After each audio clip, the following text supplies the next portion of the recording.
Nou ja, goeie dag julle. Lanklaas gepraat, ek het gedink so op die gelofte dag kan ons gerus weer 'n bietjie met mekaar uit die wonder van God se woord met mekaar deel. So, my tema wat ek vandag met julle oor wil praat is die opgestane Jesus is God se ewige geloftehuis. Die opgestane Jesus is God se ewige geloftehuis. Kom ons kyk wat dit beteken. Kom ons lees voordat ons aangaan net 'n paar gedeeltes. Die eerste een is Psalm 110 vers 1 tot 4. Psalm 110 vers 1 tot 4 van Dawid 'n psalm. Dit is die uitspraak van die Here vir my Heer. Sit aan my regterhand totdat ek jou vyande 'n voetbank gemaak het van jou voete. Uit Sion stuur die Here jou magtige scepter. Heers te midde van jou vyande, jou volk bied hulle self gewillig aan op die dag van jou magsvertoon op die heilige berge. Uit die skoot van die dageraad het ek jou soos dou verwek. Die Here het 'n eed afgelê en hy sal nie spyt wees nie. Jy is priester vir altyd volgens die orde van Melchisedek. Veral hierdie laaste vers. God sweer, God lê gelofte af, God lê 'n eed af en hy sê dit sal my nie spyt nie. Jy is vir altyd hierdie persoon wat Dawid in sy visioen sien. Jy is vir altyd ewig my priester. Ek sal nie berou nie, sê die Here God. En dan gaan ons 'n bietjie terug in die Bybel in Genesis 22 waar die Here met Abraham op dieselfde plek op die berg Moria praat. Daar onthou Dawid skryf Psalm 110 in Sion in Jerusalem. En lank voor dit praat die Here met Abraham. Abraham is op die punt om sy seun te offer. En dan kom die engel van die Here na Abraham en hy sê, die engel van die Here het daarna weer met Abraham gepraat en gesê, by myself sweer ek, sien jy, dieselfde woorde. Dit is die uitspraak van die Here, omdat jy dit gedoen het, en nie jou seun, jou enigste van my teruggehou het nie, sal ek jou ryklik seën en jou nageslag so geweldig vermeerder, soos die sterre in die hemelruim en soos die sand wat langs die seestrand is. Jou nageslag sal die stadspoorte van die vyand in besit neem. Al die nasies van die aarde sal wens om so geseën te wees soos jou nageslag, omdat jy na my stem geluister het. En dan gaan ons na die man wat deur die Heilige Gees hierdie twee gedeeltes vir ons uitlê. Ons gaan na Hebreërs toe en ons lees Hebreërs hoofstuk 6 vanaf 11. Ons ywer, ons begeer dat elkeen van julle eintyd dieselfde ywer sal toon om tot volle sekerheid van die hoop te kom. Die Hebreër lesers begin twyfel in God se beloftes en hulle wonder of hulle in die geloof moet bly, of hulle by Jesus Christus moet bly. Nou sê die skrywer, maar ek skryf vir julle dat julle nie moet traag word nie, julle moet eintyd volhou, sodat julle nie traag word nie, maar die voorbeeld volg van hulle wat deur die geloof en geduld die beloftes beerf. Toe God aan Abraham 'n belofte gemaak het, het hy aangesien hy niemand belangriker gehad het om by hom te sweer nie, by homself gesweer. Hy het gesê, ek sal jou ryklik seën en jou veelvuldig laat vermeerder. En so, terwyl hy geduldig gewag het, het hy Abraham die belofte verkry. Natuurlik nou, lank nadat hy op aarde was, sê die skrywer, maar in die doderyk, jy sal nou sien. Dan hy verduidelik, hy sê, mense sweer immers by iemand belangriker as hulle, en die eed tot bevestiging beteken vir hulle die einde van alle teenspraak. Omdat God vir die erfgename van die belofte, dit is nou die lesers, ek en jy ook, die belofte nog soveel sekerder wou aantoon, hoe onveranderlik sy besluit was, het hy dit met 'n eed gewaarborg. Die doel daarvan was deur hierdie twee onveranderlike dinge, waarvolgens dit vir God onmoontlik sou wees om te lieg, ons wat vrygekom het, dat ons 'n kragtige bemoediging sou hê om ewig vas te hou aan die hoop wat vir ons voorlê. Ons het hierdie hoop as 'n veilige en 'n stewige anker van die siel. Waar is hierdie anker? Hy verduidelik. Wat tot aan die binnekant van die voorhangsel ingaan. Dit is waar Jesus ons voorloper ter wille van ons ingegaan het en 'n hoëpriester vir ewig geword het, volgens die orde van Melchisedek. En nou verduidelik die skrywer so 'n bietjie verder. Hy sê, die priesters op aarde met die aardse tabernakel op Jerusalem, daai priesters, hulle kan nie regtig vir jou seën nie, want hulle gaan self dood. Die seën wat hulle vir jou gee, help nie vir jou nie, want hulle sterf self. En dan sê hy in vers 20, Hebreërs 7 vers 20, wat hierdie saak betref, dit het nie sonder eedswering plaasgevind nie. Dit is nou Jesus se aanstelling in die doderyk, toe God hom opgerig het uit die doderyk. Dit het nie sonder 'n eedswering plaasgevind nie. Hulle, die priesters in Jerusalem, die aardse priesters, het wel sonder eedswering priesters geword, maar hy het dit inderdaad met 'n eedswering geword deur God. Kan jy sien weer, God wat 'n gelofte aflê, wat vir hom gesê het, die Here het 'n eed afgelê, en dit sal hom nie berou nie, jy is priester vir ewig, volgens die orde van Melchisedek. So, ons tema sê, die opgestane Jesus is God se ewige geloftehuis. Nou, 'n gelofte is 'n gewigtige saak. As jy die Bybel lees, dan sien jy dit, die gelofte is meer as 'n belofte. Die gelofte is 'n belofte, maar hy het 'n slot aan. Of dit is, jy kan sê dis 'n ring, maar dis 'n ring met 'n seël aan. Of jy kan sê dis 'n man, maar dis 'n man met 'n leiwag. En al hierdie bykomende erns van hierdie goed, nê, sê hy vir jou, pas op, want jy roep God in. As jy nie net 'n gewone belofte maak nie, maar 'n gelofte maak, dan roep jy God self as getuie in. Dit is 'n geweldige, ernstige staat. Nou, hoe ernstig as dit vir mense ernstig is, hoe ernstig is dit nie vir God, wanneer hy 'n gelofte by homself maak nie. Hy roep homself as 'n getuie in. Die skepper van hemel en aarde, wat in elk geval nie kan lieg nie, gee vir ons 'n seël. Hy gee vir ons iemand. Hy gee vir ons 'n Godmens, 'n persoon wat hom begelei, 'n getuienis, 'n mensegetuienis, Jesus Christus wat uit die dood uit opstaan, om te wys hoe ernstig hy is. Hy wat God is, sweer by homself. Hy sweer by hom in sy seun wat 'n mens geword het en wat uit die dood uit opgestaan het. Jesus Christus is die manifestasie, die man wat God se gelofte bevestig. Sy opstanding in die dood bevestig dit. Die idee dat 'n eed 'n persoon kan wees, is nie snaaks nie, as ek sê Jesus is God se manifestasie nie. In die Griekse mitologie was daar ook so 'n karakter met die naam van Orkos.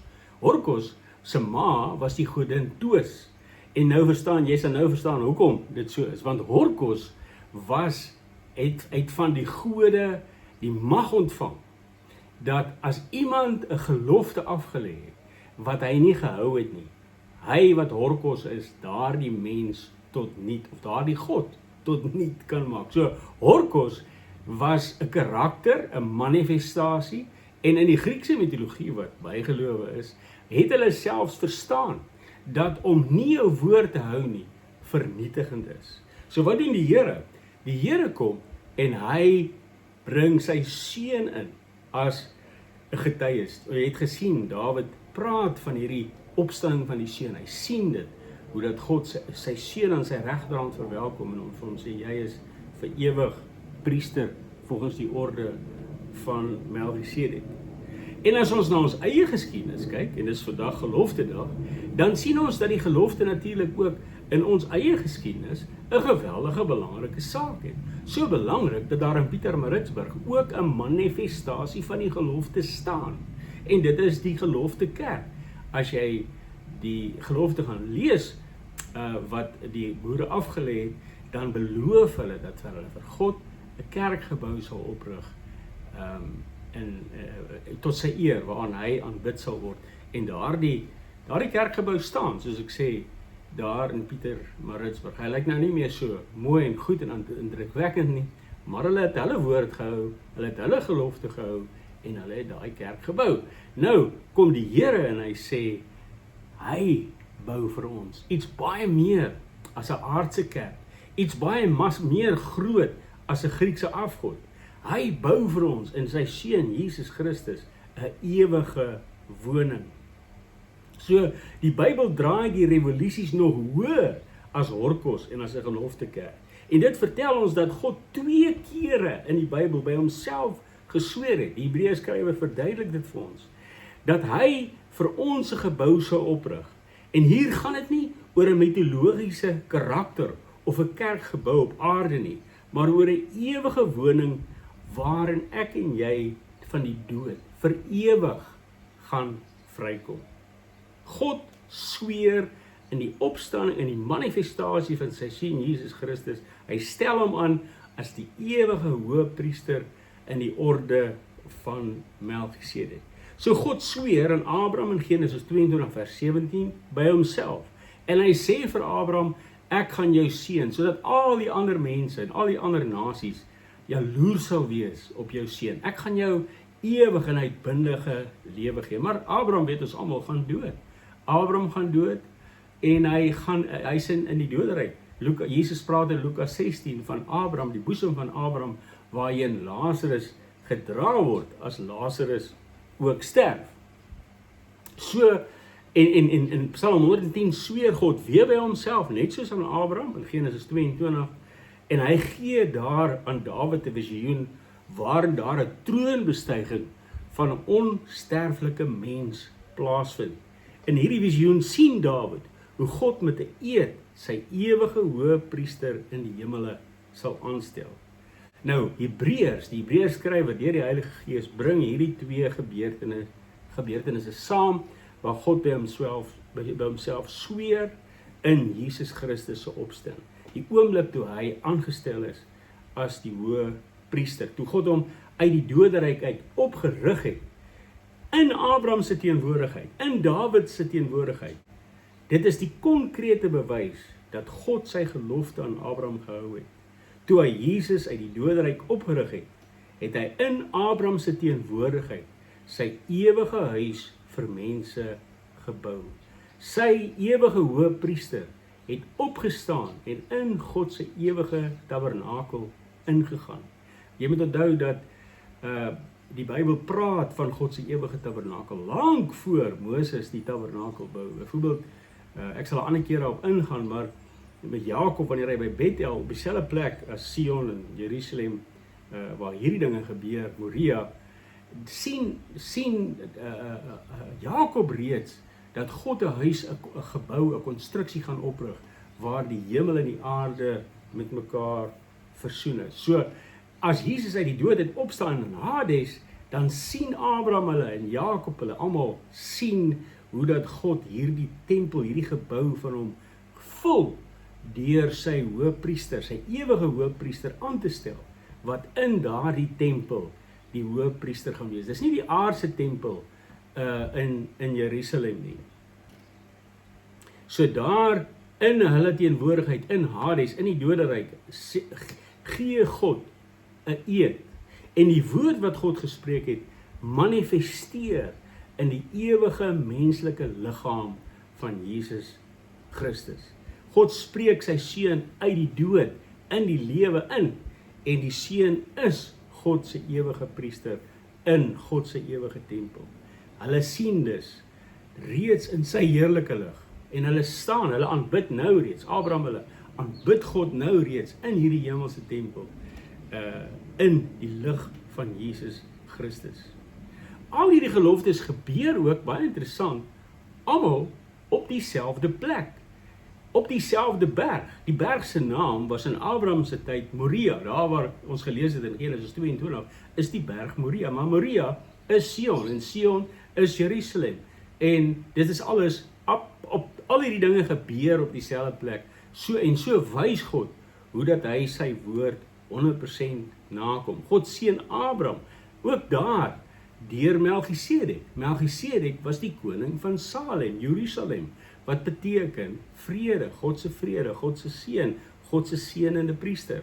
Daar sien Dawid, as hy in die tempel is, Dawid bly op die berg Sion, hy bly in Jerusalem, en daar op die berg sien hy die visioen van Psalm 110, en hy sien dat God sy seun aanstel, dat God sy seun na sy regterhand nooi, en hom aanstel, en hom ook aanstel as die ewige hoë priester, volgens die orde van Melchisedek. Met ander woorde, Dawid sien reeds, dat daar 'n ander priesterorde kom, 'n priesterorde wat Dawid is, nie kan vervul nie, want onthou, hy was uit Juda, in Jerusalem, kan jy nie, in Israel, kan jy nie 'n priester wees, as jy nie uit die stam van Levi, uit Aaron se nageslag, gebore is nie.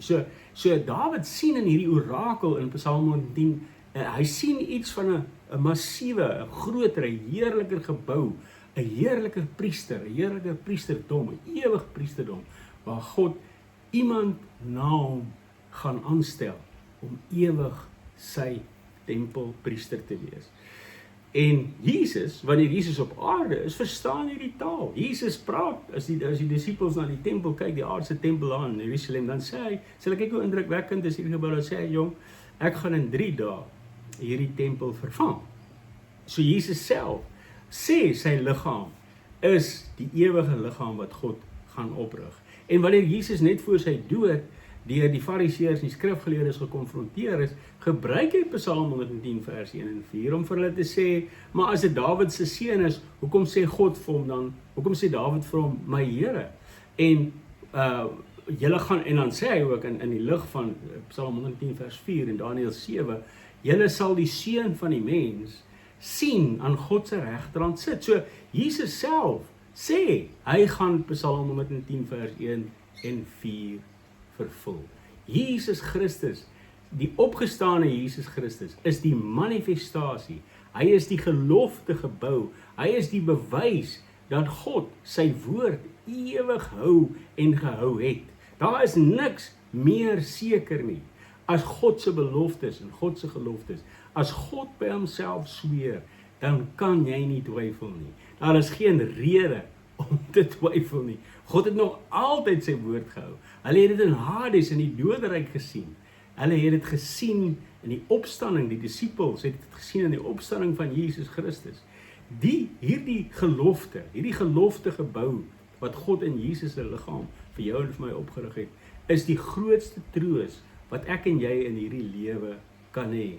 Maar daar's ook 'n geweldige waarskuwing vir hulle wat van Jesus al wegduins, vir hulle wat Jesus verraai, vir hulle wat sê Jesus Christus is nie die seun van God nie, wat die opstanding van Jesus Christus vra. Die Bybel sê, God waarsku ons dat God se seun sal uittrek teen al sy vyande. Ietsie van dit wat in die mitologie van Horkos ook is.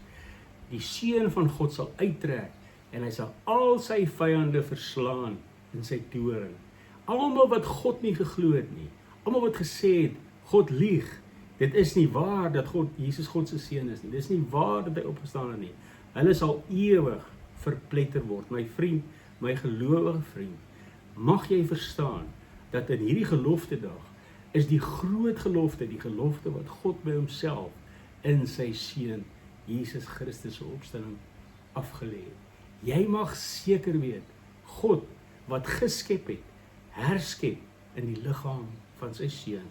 En almal wat in hom glo, sal ewig saam met hom lewe.